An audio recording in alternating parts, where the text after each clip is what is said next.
Digital के द्वारा जो भी पढ़ाई कराई गई है इस कोरोना पीरियड में, वो शून्य के बराबर मैं कहूँ तो गलत नहीं कहूँगा। जी जी जी। उसका कोई माने नहीं हुआ, उसका कोई स्वरूप नहीं आया। जो बच्चे 2 साल में जिस लेवल के थे उसी लेवल पर उनको 2 साल में आगे प्रमोट कर दिया गया, उनका लेवल नहीं बढ़ा है। शिक्षा आचरण से दी जाती है, शिक्षा वाणी से नहीं दी जाती है। अध्यापक गुरु क्लास में जाता था, किस तरह पढ़ाता था, किस तरह बैठता था, किस तरह रहता था, उसकी संस्कार क्या थे, ये सारी शिक्षा बच्चों को बिना कहे मिलती थी। मोबाइल से ये सारी शिक्षाएं नहीं मिल सकती हैं। प्रशासन की बनी वो ये बनी कि कोई बच्चा अनुत्तीर्ण न होने पाए। एक तरह से साक्षर बनाने की योजना बन गई है, न कि बच्चों को योग्य बनाने की योजना नहीं है। हाई स्कूल का रिजल्ट कल्याण सिंह के ज़माने में 14% था, आज भी वो 14% से अधिक नहीं होगा। किंतु हर विषय में छात्रों को 30 नंबर मुफ्त में दे दिया जाता है। 33 नंबर पासिंग मार्क है। अगर वो 3 नंबर भी और 5 नंबर भी पा जाएगा तो भी पास हो जाएगा। कक्षा 8 तक ये है कि आप फेल कर नहीं सकते हैं, तो आपका क्या दबाव बच्चे पे? हमको ये पता रहेगा कि 70 हमें पास होना ही होना है, पढ़ें चाहे न पढ़ें, तो कोई काहे पढ़ेगा? बेवकूफ़ होगा जो पढ़ेगा। प्रधानाचार्य परिषद के अध्यक्ष रहे हैं, इसकी आवश्यकता कहाँ से पड़ गई आपको? आप तो खुद राजा हैं, आप खुद एक विद्यालय चला रहे हैं। शिक्षण तो शिक्षक के तो समझ में आता है कि शिक्षक संघ बने, लेकिन प्रधानाचार्य संघ बने और प्रधानाचार्य के आप प्रदेश के अध्यक्ष रहे हैं, इसकी कहाँ से आवश्यकता पड़ी? नमस्कार दोस्तों, अयोध्या दर्पण में आपका स्वागत है। मैं इस समय अभी कुछ दिन पहले जितने कंपटीशन में जो स्टूडेंट सेलेक्ट हुए थे उनसे मैं बात कर रहा था, लेकिन इधर मैंने नई शुरुआत मैंने किया है मोटिवेशन के लिए। और हमारे साथ हैं गुरुजी, अब एसएसबी इंटर कॉलेज के पूर्व प्रधानाचार्य डॉक्टर वीरेंद्र त्रिपाठी जी। होता यह है कि कोई आदमी एक विधा में खाली एक्सपर्ट होता है, लेकिन आप अनुशासन भी उतना अच्छा है आपका रहा, प्रशासनिक आपके अंदर क्षमता रही और शैक्षणिक भी क्षमता रही, और आप क्रियाओं मतलब जितनी क्रियाकलाप होते हैं शिक्षण के, उसमें भी आप अग्रणी रहे। और हमारे ज़िले के एक हस्ताक्षर हैं हमारे अवध के, ये पूरे अयोध्या के। तो सबसे पहले अयोध्या दर्पण में आपका स्वागत है गुरु। धन्यवाद पाठक जी। आप कोई प्रश्न हमसे पूछना चाहते हो तो आप पूछो, मैं हर उसका जवाब देने का प्रयास करूँगा। हाँ, आप सबसे पहले गुरुजी, लोगों के अंदर एक इच्छा है, अभी तक केवल आपसे नाम से लोग जानते हैं, और लेकिन यह है कि आपके कुछ व्यक्तिगत प्रश्न मैं करूँगा। सबसे पहले तो अपनी जन्मभूमि और शैक्षणिक आप उसके अंदर जो था एजुकेशनल बैकग्राउंड और कर्मभूमि, तीनों के, चूँकि इसके पहले भी आपने अध्यापन किया है, तीनों चीज़ों को आप मिक्सअप कर दें। मेरा जन्म जो है वो आजमगढ़ ज़िले के पश्चिमी छोर पर सबसे पिछड़े क्षेत्र में, पवई क्षेत्र में, मोहनपुर गांव में हुआ जी। और मेरी शिक्षा दीक्षा प्राइमरी में हुई, एक सुरहुरपुर प्राथमिक पाठशाला था, और उसके बाद कक्षा 6, 7, 8 की शिक्षा वहीं सुरहुरपुर का ही एक जूनियर हाई स्कूल था, वहाँ हमारी शिक्षा हुई। और मेरे पिताजी जूनियर हाई स्कूल जलालपुर में अध्यापक थे, इसलिए उनकी इच्छा थी कि बच्चे हमारे अच्छी तरह से पढ़ाई करें। लेकिन हाई स्कूल की परीक्षा, हाई स्कूल का जब समय आया तो एक गांव में, आजमगढ़ ज़िले में, जहां 5 किलोमीटर की सर्किल में कोई गांव नहीं था, ऐसे स्कूल में वहां एडमिशन हो गया। तुलसी नगर कहते हैं उसको। और वहाँ से हाई स्कूल मैंने प्रथम श्रेणी में पास किया। और 2 भाई थे हम, एक भाई हमारे बड़े थे, वो भी साथ में थे। और फिर पिताजी की एक इच्छा थी कि शिक्षा अच्छी हो, इसलिए उन्होंने 15 साल की उम्र में ही, 16 साल की उम्र में ही उन्होंने हम लोगों को टीडी कॉलेज जौनपुर भेज दिया। तब उस समय टीडी कॉलेज जौनपुर एक पूर्वांचल का माना हुआ विद्यालय था, और वहाँ भर्ती करा दिया। चूँकि गांव से पढ़ा लिखा था और शहर में एकाएक पहुँच गया, तो 5-6 महीने तो बड़ी कठिनाई हुई वहाँ समझने में, बुझने में। पढ़ाई का भी स्तर ऊंचा था, उसको भी नहीं पकड़ पा रहे थे, किंतु परिश्रम करके 5-6 महीने में पकड़ा गया। और इंटरमीडिएट मैंने टीडी कॉलेज जौनपुर से, और फिर वहीं से बीएससी किया। बीएससी करने के बाद ऐसा लगा कि पिताजी हमारे अकेले हैं और बहनों की शादी आदि की आवश्यकता थी, तो लगा कि नौकरी करना चाहिए हमको, लेकिन पिताजी की इच्छा नहीं थी। पिताजी कह रहे थे कि नहीं, आप एमएससी करो। मैं एमएससी करने के लिए कानपुर जा रहा था। रास्ते में पता लगा कि एक विद्या मंदिर इंटर कॉलेज मिल्कीपुर है, ये अयोध्या में ही, मैं मिल्कीपुर तहसील में, वहाँ का इंटरव्यू यहीं शहर के मदन लाल मुन्ना लाल में था। तो लोग इंटरव्यू देने जा रहे थे, मुझे मालूम हुआ तो मैं भी वहाँ उतर गया और चला गया और मेरा सिलेक्शन हो गया। और अनट्रेंड शिक्षक के रूप में मैं करीब जुलाई से लेकर के अक्टूबर 31 अक्टूबर तक, अगले अक्टूबर तक मैं वहाँ शिक्षक रहा। फिर मैंने बीएड किया राजा हरपाल सिंह महाविद्यालय सिंगरामऊ से, और बीएड करने के बाद मेरा अपॉइंटमेंट जो है नरेंद्र इंटर कॉलेज जलालपुर में शिक्षक के रूप में एलटी ग्रेड में वहाँ हो गया। ये गुरुजी, आपने शिक्षण कार्य ही क्यों चुना? आप एडमिनिस्ट्रेशन में भी जा सकते थे और भी नौकरियां थी, लेकिन इसी क्षेत्र में आने के पीछे क्या राज है आपके? शिक्षण कार्य तो पिताजी की जो इच्छा थी, वो चाहते थे कि हम लोग शिक्षा के क्षेत्र में, शिक्षण के कार्य में जाएं। उनकी इच्छा के नाते ही इधर ही प्रेफरेंस दिया गया। यद्यपि उस समय अगर हम चाहते तो बीएमएस, बीएएमएस, जिसका डायरेक्ट उस समय एडमिशन हो रहा था, उसमें हम चले जाते, लेकिन पिताजी की इच्छा थी कि एमएससी करके एक शिक्षक के रूप में हम कार्य करें, इसलिए उधर गए। तो एसएसबी इंटर कॉलेज में कैसे आना हुआ आपको? वहाँ 12 साल मैं अध्यापक रहा। इस बीच में बीएससी बीएड तो था मैं, लेकिन एक मन में टीस था कि मैं एमए नहीं कर पाया हूँ। तो मैंने प्राइवेट काशी विद्यापीठ वाराणसी से एमए इकोनॉमिक्स किया और वहाँ टॉप किया, प्राइवेट टॉप किया। और उसके पश्चात जो वहाँ के हेड ऑफ डिपार्टमेंट थे डॉक्टर DN चतुर्वेदी जी, उन्होंने मुझे खुजवाया और बुला के कहा तुम पीएचडी करो। मैं हाथ जोड़ खड़ा हो गया, सर मैं गांव देहात में रहता हूं, वहां कोई पढ़ने लिखने की व्यवस्था नहीं है, मैं पीएचडी नहीं कर सकता। उन्होंने डांटा कि तुमको पीएचडी करना है और आज ही तुम जो है मैं मंगाता हूँ पन्ना और सिनाप्सिस बनवा देता हूँ, और तुम उस समय फीस 50 रुपये लगता था पीएचडी का रजिस्ट्रेशन का, और तुम 50 रुपये दे के जाओ, मैं यहाँ सब करा दूँगा। उनके दबाव में मैंने पीएचडी का रजिस्ट्रेशन के लिए उनको दे दिया और हमारे गुरुजी रजिस्ट्रेशन करा दिए। और 3 साल में मैंने वहाँ से उन्हीं के अंडर में मैंने पीएचडी कर लिया। बाद में वाइस चांसलर हुए काशी विद्यापीठ के, 4 साल रहे वो, मैंने पीएचडी कर लिया। और पीएचडी करने के पश्चात उनकी बड़ी कृपा थी कि उन्होंने एक समझे कि एक साधारण से व्यक्ति को एक अधिक ऊंचाई पर पहुंचाने का प्रयास किया। ये हमारी शिक्षा जगत की यात्रा थी। जहाँ तक मुझे इस प्रधानाचार्य पद पर आने की बात है, दैव संयोग से 10 अप्रैल को जब ये वांड निकला प्रधानाचार्य का, 1 महीना पहले मैं 30 साल का हो गया। अच्छा, क्योंकि न्यूनतम आयु 30 साल है। 1 महीने में 30 साल का हुआ और 1 महीने बाद वांड निकल गई। तो मुझे पिताजी ने बताया कि वांड निकली है, क्योंकि उनकी इच्छा थी कि मैं प्रिंसिपल बनूं। मुझसे उन्होंने कहा तो मैंने इनकार कर दिया कि बाबूजी मैं अभी तो बिल्कुल बच्चा सा लगता हूँ और मेरा पर्सनालिटी बिल्कुल इन्हीं की तरह से था, हमारे बच्चे की तरह से था, और मैं कहाँ पर अब एक प्रधानाचार्य की बात करता। उन्होंने कहा नहीं, कुछ नहीं, ऐसा नहीं होता है। उन्होंने प्रेरित करके कहा तुम्हारे पास पैसा ना हो तो मैं पैसा दे दूँ, फार्म लाओ, फार्म भरो। खैर उनकी बात मेरे लिए वही ईश्वर के रूप में रहते थे, मैं उनका ऋणी हूँ आजन्म। तो उन्होंने उनकी प्रेरणा से मैंने फार्म भर दिया, फार्म चला गया और मेरा कॉल लेटर आ गया। कॉल लेटर आ गया, मैं इंटरव्यू जाने लगा तो वो मेरे साथ इंटरव्यू में गए, प्रयागराज गए। मेरा इंटरव्यू हुआ, 1.25 घंटा मेरा इंटरव्यू हुआ और यही सारे प्रश्न तमाम थे कि आप इतने कम उम्र के हैं, आप क्या करोगे यहाँ, और वहाँ 55 साल के, 54 साल के, 58 साल के लोग हैं, कैसे करोगे। तो मैंने उनसे कहा कि सर राजीव गांधी तो बहुत कम उम्र के हैं, कमलापति त्रिपाठी जी बहुत उम्र के हैं, तो राजीव गांधी प्रधानमंत्री काम कर सकते हैं, तो मैं क्यों नहीं प्रिंसिपल काम कर सकता हूँ। बड़ी हंसी उसी हुई, लेकिन फिलहाल मैं जानता था मेरा सिलेक्शन होना नहीं है, इसलिए मैं बड़ी निर्भीकता से सब बात करता रहा और इंटरव्यू समाप्त हुआ। चलिए, आपका सिलेक्शन हो गया और यहाँ पर फिर वही समस्या आपके सामने रही होगी, क्योंकि बहुत कम उम्र आपकी थी जब प्रधानाचार्य के रूप में आप चयनित हुए। तो किन किन कठिनाइयों का सामना करना पड़ा आपको विद्यालय में आने के बाद और अनुशासन बनाए रखने के लिए?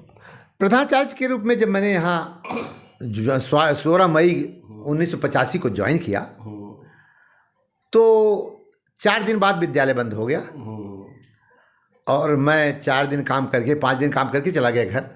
हमारे यहाँ विद्यालय में उस समय संस्कृत का केंद्र था, उस केंद्र को एक अपने अध्यापक को बना दिया केंद्र व्यवस्थापक, और मैं चला गया। बीच में मैं एक दिन आया और मैं जब रास्ते में जाने लगा तो कुछ बच्चे बैठे थे तो ट्रेन में, तो उन्होंने कहा कि खूब नकल हो रही है, एसएसबी में केंद्र है और गुरुजी लोगों को कुछ इस तरह से बात हो जाती है, हमारे गुरुजी लोग आते हैं और वही अपना सब नकल सामग्री देते, सब काम होता है।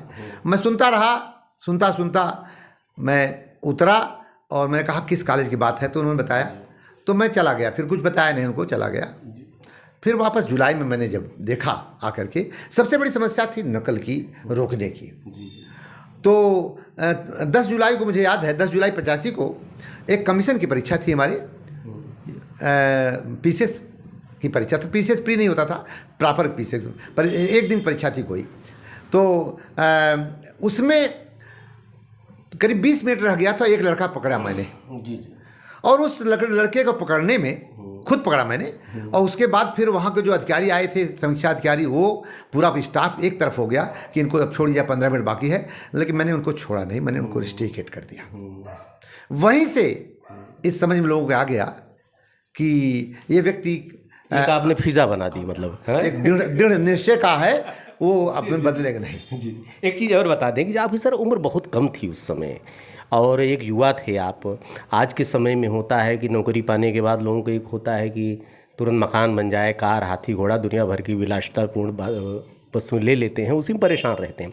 आपके अंदर, आप 35 वर्षों तक पैदल ही चलते रहे, साइकिल से चले हैं, कभी आपके अंदर इच्छा नहीं हुई कि हम भी थोड़ा मॉडर्नाइज हो जाएं आधुनिकता के दौर में? इस संबंध में मैं पाठक जी यही कहूँगा आपसे कि मेरे पिताजी मेरे आदर्श रहे हमेशा। मेरे पिताजी 13-14 किलोमीटर साइकिल से जलालपुर पढ़ाने जाते थे और विलासी जीवन कभी नहीं व्यतीत किया। तो उनकी छाप मेरे ऊपर पड़ी थी, इसलिए मुझे कभी ये समझ में नहीं आया कि मैं पैदल चलता हूँ तो मुझे क्या लोग कहते हैं, मैं साइकिल से चलता हूँ तो मुझे क्या कहते हैं लोग। मैंने इसकी कभी परवाह नहीं की और मेरा मन था कि कम मितव्ययिता, मेरा बहुत अटूट विश्वास उसमें था कि अपने ऊपर कम से कम खर्च किया जाए, समाज के ऊपर अधिक पैसा खर्च किया जाए, और उसी सिद्धांत की वजह से मैंने इस सब बातों को से दूर रहा। गुरुजी, इस समय एक मोबाइल क्रांति आ गई है, सबसे बड़ा एक इसका पॉजिटिव भी, सकारात्मक भी इसका परिणाम आ रहा सामने, नकारात्मक भी आ रहा है। और आप तो जिस समय संभाले थे उस समय टेलीफोन मुश्किल से होता रहा होगा, वो भी खास लोगों के पास होता था, वो भी लाइन तो इतनी ख़राब रहती थी, किसी के हफ्ते मिलाते रहिए तो कभी मिलता था। ये मोबाइल क्रांति आ गई है। अब बच्चे को जिस चीज़ के लिए हम मना करते थे कि मोबाइल टेलीफोन से दूर रहने के लिए, आजकल ऑनलाइन एजुकेशन हो गई है और बगैर उससे हम बच नहीं सकते हैं। हाँ कि मोबाइल सीखने के लिए हमको भी बच्चे का ही सहारा लेना पड़ता है आज के समय में।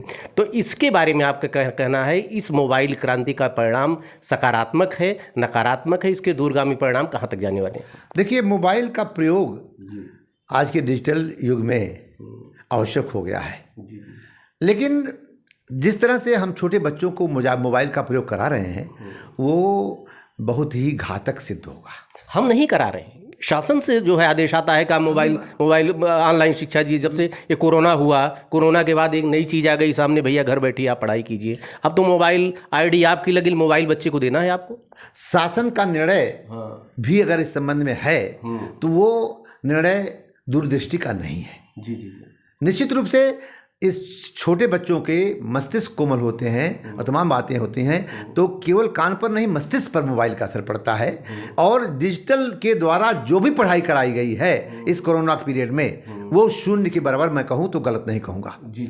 उसका कोई माने नहीं हुआ, उसका कोई स्वरूप नहीं आया। जो बच्चे 2 साल में जिस लेवल के थे उसी लेवल पर उनको 2 साल में आगे प्रमोट कर दिया गया, उनका लेवल नहीं बढ़ा है। इसलिए छोटे बच्चों, ये मोबाइल का प्रयोग ग्रेजुएशन से अच्छा होगा या व्यावसायिक जो हमारी शिक्षा है उसके लिए अच्छा होगा, लेकिन छोटे बच्चों के लिए मोबाइल प्रयोग हमारे लिए उत्तम नहीं है। वो उसका निर्णय शासन का ही अनुचित मुझे मालूम होता है। तो गुरु एक ऐसा होता है कि मानस पटल पर किसी भी आप पद पर चले जाएं, गुरु की एक छवि जो अंकित होती है शिष्य की, वो आजीवन रहती है। तो सर ये बताएं कि मोबाइल जो आ गया है, गुरु को आप देख ही नहीं रहे हो, टीवी पे देख रहे हो। एक नैतिक शिक्षा हुआ करती थी, पहले समय में पढ़ाया जाता था, लोग बीटेक इंजीनियरिंग करके जो IAS बन जा रहे हैं, उनको किसी चीज़ का अपने नैतिकता का बोध ही नहीं हो रहा है। तो इसके बारे में आपका क्या कहना है? शिक्षा जो है जी, जो हमारा शासन मांग रहा है, शिक्षा मोबाइल से दे देंगे, या इस समय एक आया है वो कृत्रिम जी करके कि उससे सब काम कर लेंगे, तो ये उनकी गलत सोच है। शिक्षा आचरण से दी जाती है, शिक्षा वाणी से नहीं दी जाती है। अध्यापक गुरु क्लास में जाता था, किस तरह पढ़ाता था, किस तरह बैठता था, किस तरह रहता था, उसकी संस्कार क्या थे, ये सारी शिक्षा बच्चों को बिना कहे मिलती थी। मोबाइल से ये सारी शिक्षाएं नहीं मिल सकती हैं। मोबाइल का काम अधूरा होगा। गूगल सारी जानकारी आपको दे सकता है, लेकिन आचरण की शिक्षा नहीं दे सकता है। कल्याण सिंह के रिज्यूम में हम किसी का नाम नहीं लेंगे, किसी राजनीतिक पार्टी का नहीं, चाहे कोई भी हो, आज के समझ लीजिए कि 15-20 वर्ष पहले 14% रिजल्ट आता था, और पहले आप कह सकते थे, और उसमें जो 3rd डिवीजन हाई स्कूल किसी तरह से निकल जाता था, माना जाता था कि लड़का निकल गया। और आज रिजल्ट 90% आ रहा है। जे 70% पाने वाला 3rd डिवीजन माना जा रहा है। स्थिति यह है कि 90+ रही है तभी कुछ बात बनने वाली। इसके बारे में क्या कहना है? देखिए, पॉलिसी इधर जो प्रशासन की बनी, वो ये बनी कि कोई बच्चा अनुत्तीर्ण न होने पाए। एक तरह से साक्षर बनाने की योजना बन गई है, न कि बच्चों के योग्य बनाने की योजना नहीं है। हाई स्कूल का रिजल्ट कल्याण सिंह के ज़माने में 14% था, आज भी वो 14% से अधिक नहीं होगा। किंतु हर विषय में छात्रों को 30 नंबर मुफ्त में दे दिया जाता है।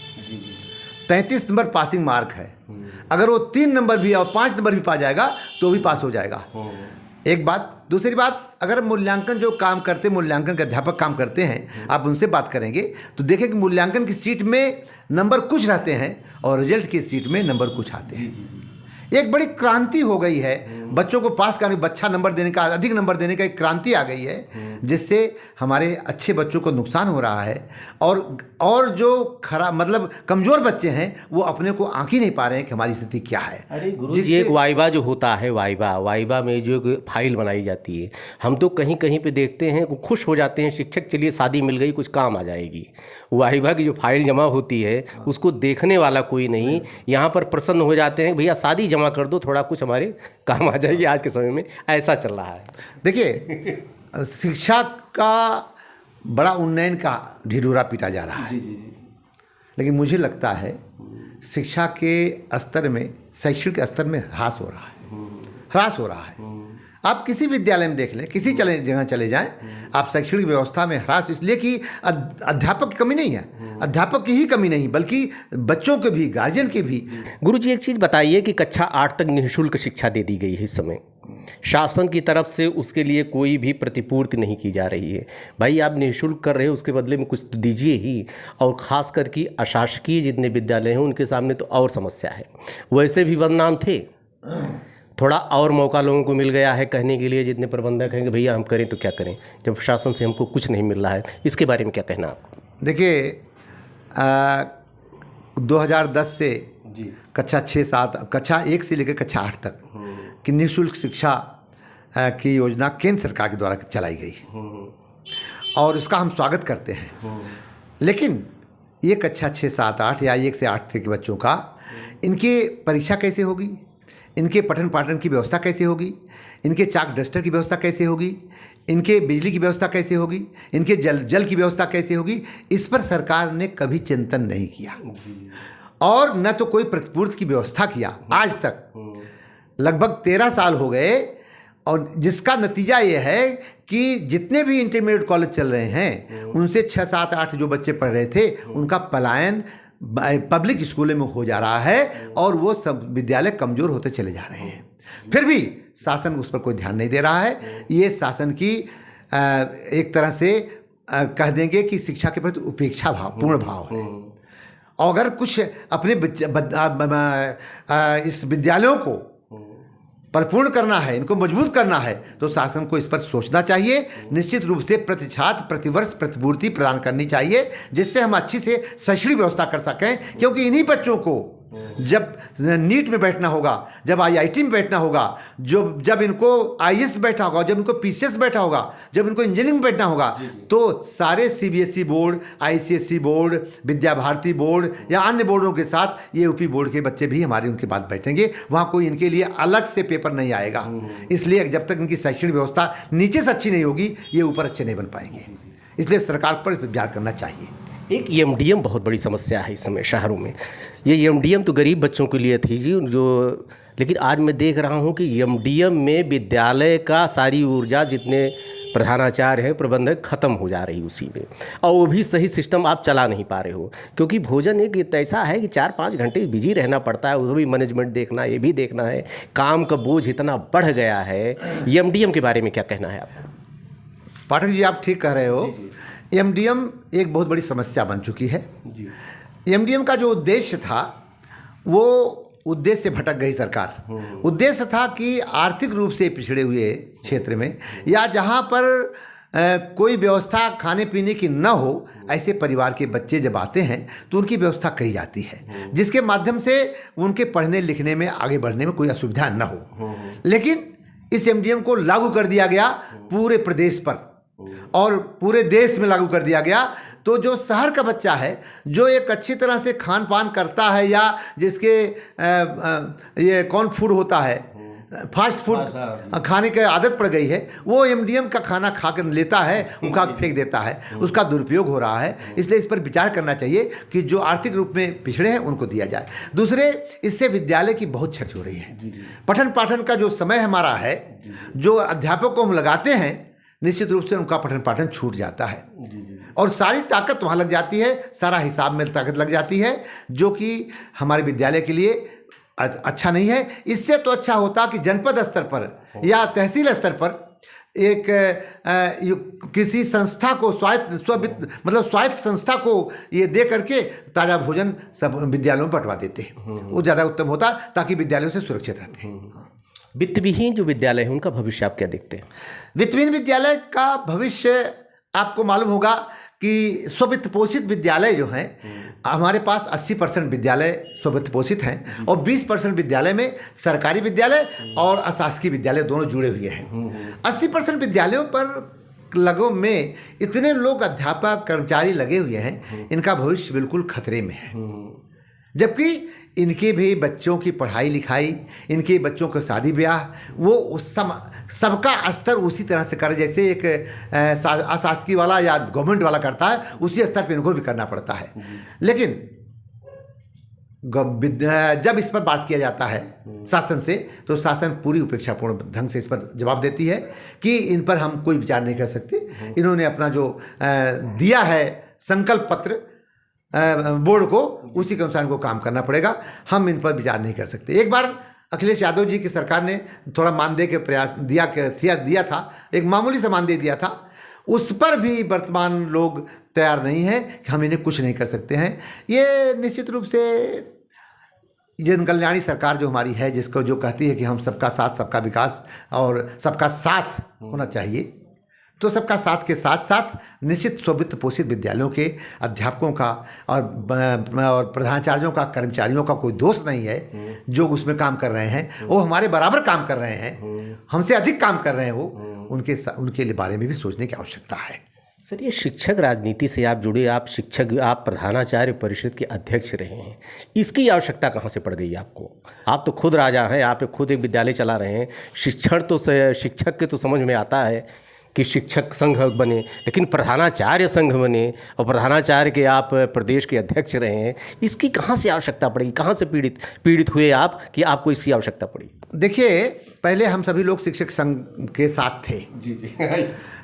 लेकिन शिक्षक संघ में यह महसूस किया गया कि शिक्षकों की बात होती थी, जब प्रधानाचार्य कोई बात आती थी तो उस पर शिक्षक संघ के नेता जो है उस उपेक्षित ढंग से उसको हटा देते थे।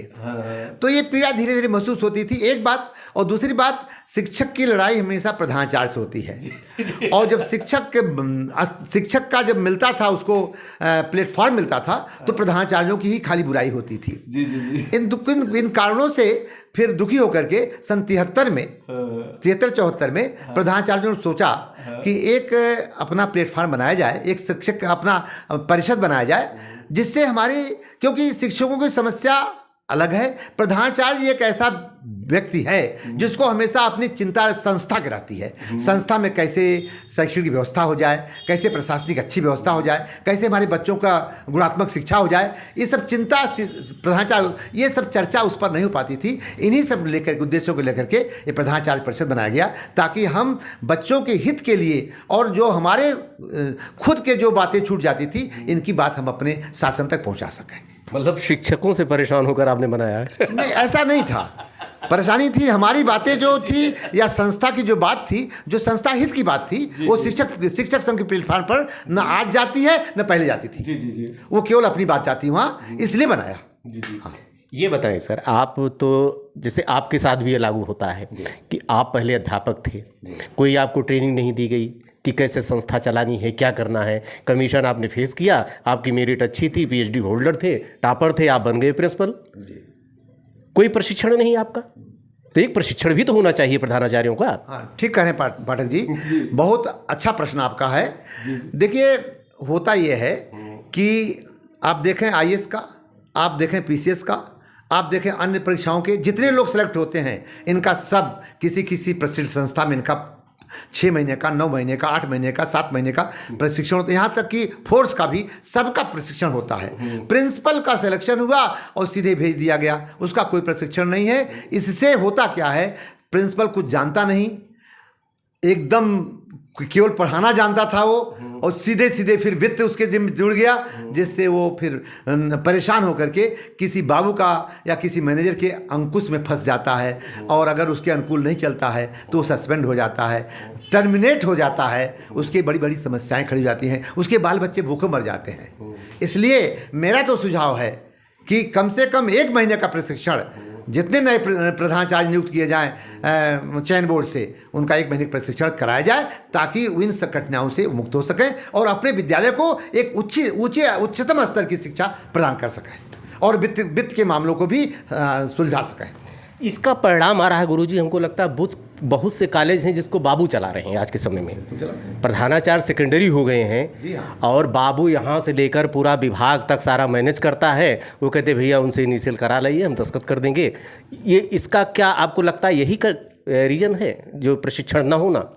देखिए, 2 प्रकार के रीजन है। मुख्य रीजन तो यही है कि अप्रशिक्षित लोग जाएंगे तो उनको वित्त का कोई ज्ञान नहीं है, कितना फंड है, कितना क्या करना है, कितना शुल्क लेना है। और जो प्रधानाचार्य का पद है वो 3 चीज से चलता है, टैक्ट, फैक्ट और एक्ट। जी, क्या बात है। अगर प्रधानाचार्य को टैक्ट नहीं आया, कैसे किसको डील करना है, उसमें फैक्ट को नहीं जाना क्या फैक्ट है, और एक्ट को नहीं जाना, एक्ट मीन्स हमारा जो इंटीमेट एक्ट है, अगर नहीं जाना तो प्रधानाचार्य सफल नहीं हो पाएगा। इसलिए हर प्रधानाचार्य को इन तीनों चीजों की आवश्यकता है। वास्तव में प्रधानाचार्य पढ़ना भी नहीं चाहता एक्ट के बारे में, और सीधे वो बाबू के स्तर पर चला जाता है। बाबू जो कहता है, प्रधानाचार्य जी नहीं।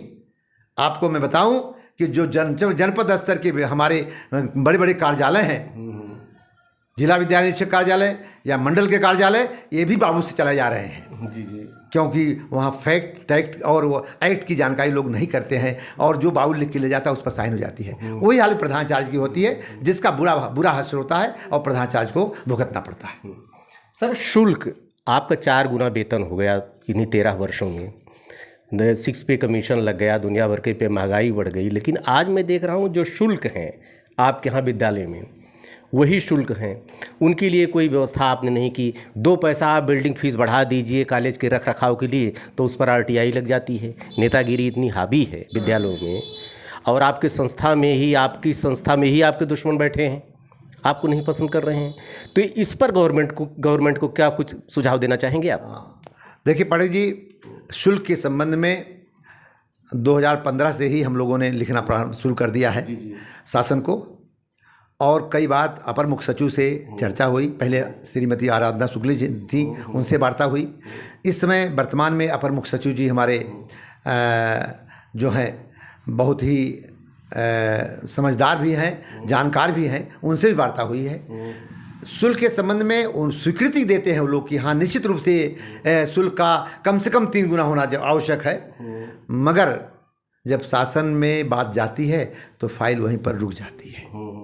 मुझे मालूम हुआ है, मैं आपको बताना चाहता हूं कि ये शासन में फाइल गई है, मुख्यमंत्री तक फाइल गई है और वहां पर फाइल वार्ता के लिए रोक दी गई है। इस पर वार्ता होगी और शुल्क से सभी सहमत हैं कि शुल्क बढ़ना चाहिए, लेकिन बढ़ नहीं रहा है। जी जी। और आज की आवश्यकता है, आप देख लें रंगाई पुताई या मजदूरी जितनी भी है वो 2010 की अपेक्षा आज 4 गुना बढ़ चुकी है, 3 गुना बढ़ चुकी है। इसलिए अगर शुल्क नहीं बढ़ेगा तो सारे विद्यालय खंडहर हो जाएंगे। कहीं कहीं तो मैंने रिटर्न में दिखाया है कि विद्यालय अपने स्रोतों से व्यवस्था करें, ये भी लिख के आता है कभी कभार। देखिए विद्यालय का अपना स्रोत कुछ नहीं है। हाँ। मैनेजर हमारा, उसका सारे अधिकार उसको छीन लिए जा चुके हैं। हाँ। अब उसका केवल अधिकार है ज्वाइन करवाना। हाँ। और सारे कोई, और छुट्टी का वो भी खत्म हो गया। इस अब जो महानिदेशक बैठ गए हमारे इस समय, महानिदेशक ने छुट्टी का जो सैंक्शन का मामला था वो भी एक तरह से छीन लिए हैं, खाली एक हस्ताक्षर करता हो, तो उसके पास कोई पावर नहीं रह गया है। निजी स्रोत है, निजी स्रोत अभिभावक संघ पीटीए है। पीटीए पर शिक्षकों का या अगर तालमेल प्रधानाचार्य से है तो पीटीए की व्यवस्था हो सकती है। अगर तालमेल नहीं तो पीटीए की व्यवस्था नहीं होगी, विद्यालय जर्जर होते चले जाएंगे। और निजी स्रोत कुछ भी नहीं है, सरकार ही बता दे निजी स्रोत क्या है। निजी स्रोत कोई कुछ भी नहीं है, कोई अपने पेमेंट से पैसा नहीं लगाने वाला है, केवल एक पीटीए है। और पीटीए पर खुल करके जो है सरकार बात नहीं करती है, लेकिन अगर आप ले लेते हैं तो जांच अलबत्ते आपके खिलाफ जांच आती रहती है। मैंने तो प्रतिवर्ष पीटीए की जांच झेला है, लेकिन पीटीए को रोका मैंने नहीं, जांच झेला। जी जी, हमेशा झेला है, पीटीए रोका नहीं। पीटीए से ही मेरी सारी बिल्डिंग खड़ी हुई। ये तो 2010 में। हाँ, ये माना जाता है कि एसएसबी इंटर कॉलेज पीटीए से ही बना है, ये कहा जाता है। एक चीज़ और बताइए गुरुजी कि 40-40 पासबुक आपके पास होते थे, इतना बड़ा वित्तीय, कभी आपकी प्रबंध तंत्र से किसी भी तरह की टकराहट नहीं हुई? कैसे? देखिए प्रिंसिपल के सामने कई समस्याएं आती हैं। पहली तो उसको लड़ाई आज के समय प्रबंधक से झेलनी है, दूसरी चीज़ शिक्षकों से झेलनी है, तीसरी चीज़ बच्चों की शिक्षण व्यवस्था बने, आपके दुश्मन आपके घर में ही बैठे हैं। इन सब के बीच में आपने एक तालमेल कैसे बनाया? देखिए पाठक जी, प्रधानाचार्य की सोच क्या है, जी जी, प्रधानाचार्य का व्यक्तित्व क्या है, और प्रधानाचार्य का संकल्प क्या है, और प्रधानाचार्य की दृढ़ निश्चय क्या है, और उसकी ईमानदारी क्या है, ये 4-5 बिंदु हैं। इन 4-5 बिंदुओं पर प्रधानाचार्य जब खरा उतरता है तो निश्चित रूप से प्रबंधक भी सपोर्ट करते हैं, विद्यार्थी भी सपोर्ट करता है, अध्यापक भी सपोर्ट करता है, और विभाग भी सपोर्ट करता है। मुझे 33 वर्ष प्रधानाचार्य रहा मैं, मुझे कभी नहीं कठिनाई महसूस हुई कि मुझे प्रबंधक ने कभी टोका हो या किसी डिपार्टमेंट से मुझे कहीं हो। मुझे कभी अपना निगाह नीचे करने की आवश्यकता नहीं पड़ी। यहाँ तक कि मैं कहूँ आपसे, जो ऑडिट के बारे में लोग एक बदनाम कर चुके हैं कि ऑडिट वाले ऑडिटर्स आते हैं बिना पैसे के काम नहीं करते हैं, मैं उनसे कहा करता था कि ऑडिट की खूब अच्छी तरह जांच कीजिए। हो सकता है कि प्रक्रिया में गलती हो, लेकिन कहीं आपको गबन नहीं दिखाई पड़ेगा। जी जी जी। और आपको जो लिखना हो अपना लिखिए, और किसी को एक पैसा अपने पूरे सेवा काल में किसी को प्रदान नहीं किया गया। और सारा 33 वर्ष बड़े ही हर्ष से, बड़े प्रेम से, बड़े स्नेह से, बड़े सहयोग से चला। अभिभावकों को तो मैं आज भी उनका कृतज्ञ हूँ कि उनके ही प्रोत्साहन से विद्यालय इतना बड़ा खड़ा हो गया। जी जी जी। इस समय काम का बोझ इतना बढ़ गया है, इतना बढ़ गया है कि जितनी एक्स्ट्रा एक्टिविटीज़ हैं विद्यालयों में, खेल है आपका, एनसीसी है आपका, स्काउट है आपका, ये सीधे प्रभावित हो रहा है। मतलब कि सूचना पे इतना ही उलझा, जितनी सूचनाएं मांगी जाती हैं अब वही सूचना 3-3 महीने बाद रिपीट करती जाती हैं। पता नहीं वो पूरा रिकॉर्ड पिछले साल उसको फिर उस पर किसी तरह समीक्षा की जाती है कि नहीं की जाती है। ये सब बहुत बड़ी समस्या है, इसके बारे में क्या कहेंगे आप? इसका कड़वा सच है पाठक जी, हो सकता है आप निकाल ना पाएं। कड़वा सच ये है कि प्राथमिक और पूर्व माध्यमिक में इसका प्रयोग किया गया। 2 से 3 अध्यापक, हेडमास्टर सहित सारे लोग सूचनाओं को कलेक्ट करना और सूचनाओं की प्रेषण में लगे हैं। ठीक वही प्रयोग माध्यमिक में आ गया। तो अब सारे अध्यापक सारे नहीं तो मैं कह सकता हूं कि 10-20% अध्यापक प्लस प्रिंसिपल सूचना कलेक्ट करना, सूचना का प्रेशर करना, किसका छुट्टी कराना, सैंक्शन कराना, किसका क्या कराना है, किसका सब सारे काम, ये अब पूरी लिपकी काम हो गया है प्रधानाचार्य का। जो उसका शैक्षणिक वातावरण बनाने का काम था, जो उसका प्रशासनिक कार्य करने का था, जो उसका समीक्षा करने का काम था, वो हट करके लिपकी हो गया है, जिससे शैक्षणिक व्यवस्था चरमराएगी, गिरेगी। सरकार का केवल मनसा पूरा होगा कि हम डाटा पा गए हैं। सरकार अपने मनसा का डाटा वाला मनसा पूरा करने के लिए ये सब कार्य कर रही है, जो दूरदृष्टि से या जिसका दूरदृष्टि का परिणाम बहुत उत्तम नहीं होगा। इससे हमारे छात्रों पर सीधा प्रभाव पड़ा है, उनकी शिक्षण व्यवस्था पर। छात्र हमारे जो खुराक उनको मिलनी चाहिए वो खुराक नहीं मिल पा रही है। इसीलिए प्रधानाचार्य संगठन बनाने की आवश्यकता पड़ गई है। पड़ी है। अब अभी हम लोग इस पर नहीं चर्चा कर पा रहे हैं। हम लोग अभी जाकर के महानिदेशक से श्री विजय किरण आनंद जी से वार्ता करेंगे इस पर कि आप पढ़ाई लिखाई भी चाहते हैं अथवा डाटा ही चाहते हैं। जी जी जी जी। अगर डाटा चाहते हो तो ठीक है, पढ़ाई लिखाई बंद। एक समस्या और भी है, आप देखें कि पढ़ाई लिखाई का जो हमारा ये लिखित में 220 दिन दिखा देते हैं, वास्तव में 220 दिन नहीं, मेरा तो 150 दिन मिलना मुश्किल जाता है। तमाम बीटीसी की परीक्षाएं हमारे यहाँ हुई, हमारी तमाम ऐसी परीक्षाएं लोग पढ़ाते हैं पूरे जनपद में, और परीक्षा होगी बड़े बड़े विद्यालयों में, तो जिससे 10 दिन 15 दिन, हर तीसरे महीने 10 दिन 15 दिन, तो 30 दिन तुम्हारे इसमें चला जाता है, जिसका कि कोई मतलब नहीं है, जिसके कोई हमारी जिम्मेदारी भी नहीं है। लेकिन शासन प्रशासन के आप भय कह लीजिए, चाहे निर्देश का पालन कह लीजिए, उसके अनुसार हमको करना पड़ता है और छात्र हमारे घर बैठ जाते हैं। एक मैसेज आप कन्वे कर दीजिए, जितने शिक्षक हैं, जितने छात्र हैं, जितने संस्था प्रधान हैं, प्रबंधक हैं, सबको एक समृद्ध करते हुए। देखिए, मैसेज तो हमारा यही है कि एक सिद्धांत तक हम सुधरेंगे जग सुधरेगा। जी जी जी। हमारे सभी शिक्षकों को, हमारे सभी प्रधानाचार्यों को अपनी पूर्ण क्षमता के साथ, पूरे मनोयोग से और पूरे समर्पण के साथ काम करने की आवश्यकता है। अगर इनके साथ हम काम करेंगे तो जो कठिनाइयाँ आएंगी, उन कठिनाइयों को झेलते हुए, झेलना तो पड़ेगा हमको, झेलते हुए भी हम अपने बच्चों को आगे बढ़ाने का काम कर सकते हैं, आज भी कर सकते हैं। जी, गुरु जी की कभी छवि गब्बर सिंह की नहीं रही।